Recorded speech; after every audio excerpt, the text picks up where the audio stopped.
Okay, so this is my introduction video on regenerative realtor. And yeah, I'm just going to explain a little bit of what the idea behind the channel is. And the central kind of idea is to just be able to talk about real estate and what's going on in Fort Worth. But to do so from a certain perspective. And, I've been shaped by my experiences and what I've learned throughout the years, and just different things that have resonated more deeply than others. So one experience that kind of got me thinking more so, I guess, about nature and the outdoors and farming and plants and all of that was in the first year of being married. We were trying to work on our sleep because it was a little bit of a struggle, and we were trying to kind of focus on our circadian health. And so we were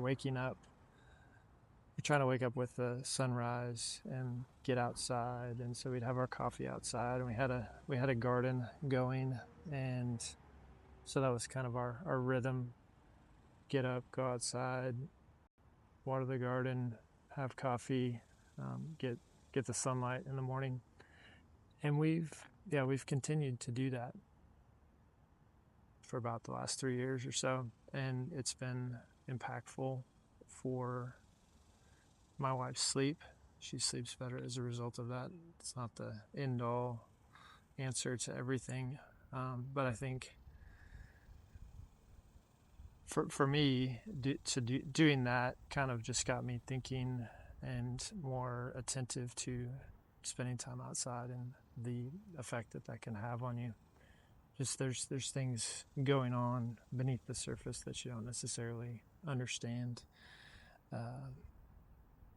So regenerative realtor. So the idea of regeneration is a powerful concept. And so I think most of the time when anybody says regenerative, you tend to think of farming.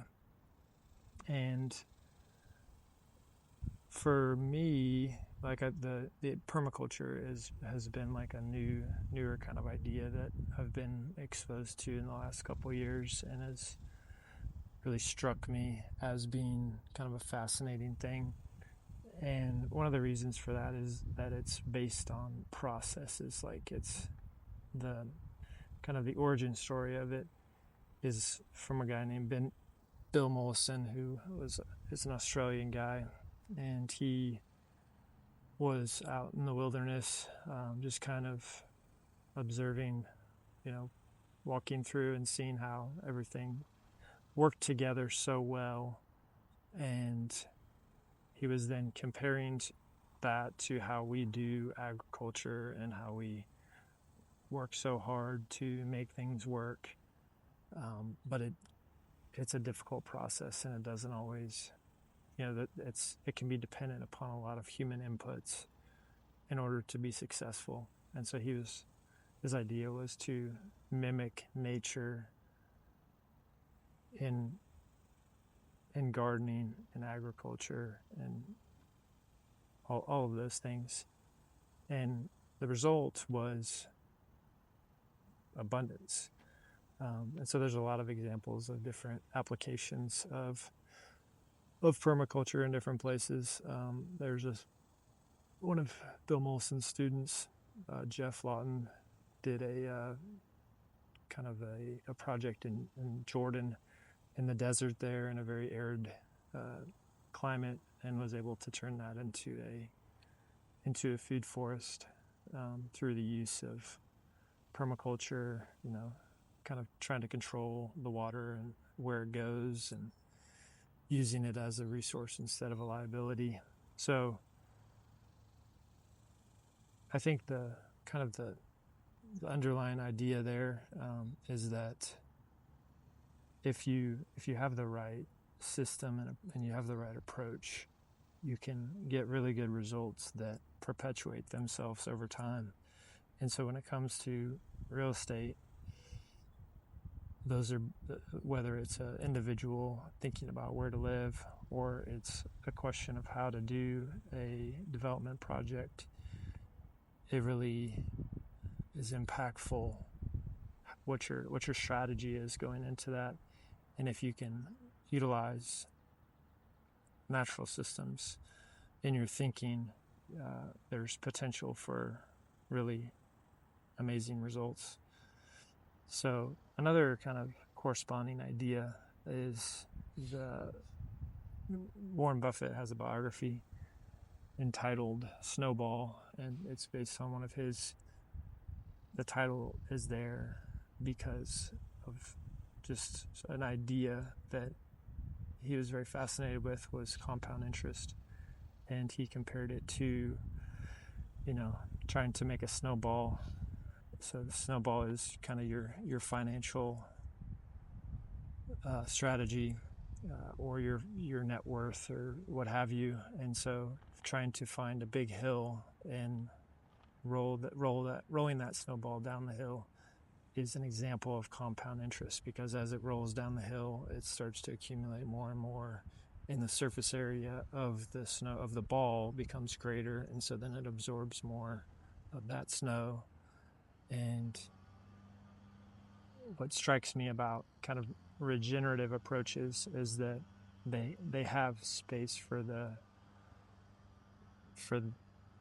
kind of that idea of compound interest, where things can get better over time, more powerful over time, instead of, kind of the common comparison to your large scale farms, where they're kind of depleting the soil. And if you do that for decades and decades, then at the end of that time frame, you have a desert. But if you're using regenerative approaches and you're trying to put nutrients back into the soil and make it stronger over time, at the end of decades, you have just great abundance. And so, yeah, it comes back to, again, the idea of what your strategy is. And on an individual level, when you're deciding where you want to live, I think that can also have just a really big impact on how you are kind of changing and growing as a individual, how your kids are growing and changing, how your marriage, whatever it might be, kind of your environment can play a big role in that. And so the kind of an idea within that is that of immersion. And so if you were trying to learn a language, your best strategy would be to immerse yourself within that language and kind of shed yourself of your dependence on your native language, so that you can just really focus wholeheartedly on this new language that you're trying to learn. And so if you move to a country where that's the only language they speak, and they don't really like to speak English, places like Mexico City or Paris, where they're proud of the language that they speak, and they don't really have an interest to speak English. Anyways, in those situations, you're positioning yourself to better learn that language. And so depending upon the location that you decide upon for a home, you can pick your environment and how you want to be shaped by that environment. One example might be if you have kids in elementary school and you decide to live within walking distance of that school, and now you can have a pleasant walk on a daily basis with your kid as you take them to school, to kind of differentiate it from the typical load everybody into the car experience, which can sometimes be a little bit stressful. But it could be, just another one of the principles of permaculture is to observe, interact. And so I think when you're deciding where you're going to live, that observation process of really knowing and understanding the neighborhood that you're thinking about moving into and whether or not that's a good fit. Because if you know, maybe it's really loud at night, maybe you know, things are crazy as a result of that elementary school. It just kind of depends on the situation.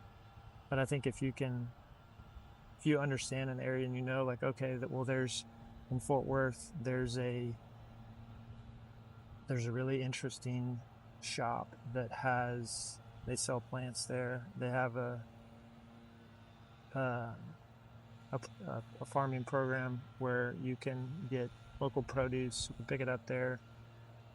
And they have gardens with herbs and things of that nature. And so you can, if you live in proximity to that, now you have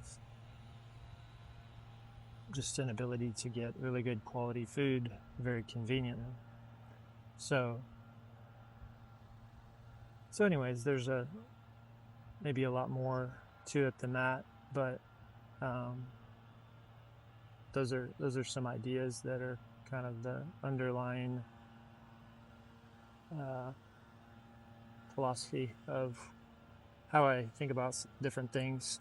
And so my goal is to produce different content, whether that's featuring maybe some land that has potential for homesteading, kind of doing some observation of the land and what are its characteristics, thinking about walkability and neighborhoods within Fort Worth that might be more strategic than others, in regards to planting your roots. You know, places that can have a beneficial effect or are right next to the Trinity Trail or walking distance to a grocery store or an elementary school or within a certain school district. Just trying to engage with the idea of regenerative ideas and thoughts. So this is the first video of many more to come. And so hopefully, if you have thoughts, if you're interested in working together, feel free to comment below, reach out. But until next time.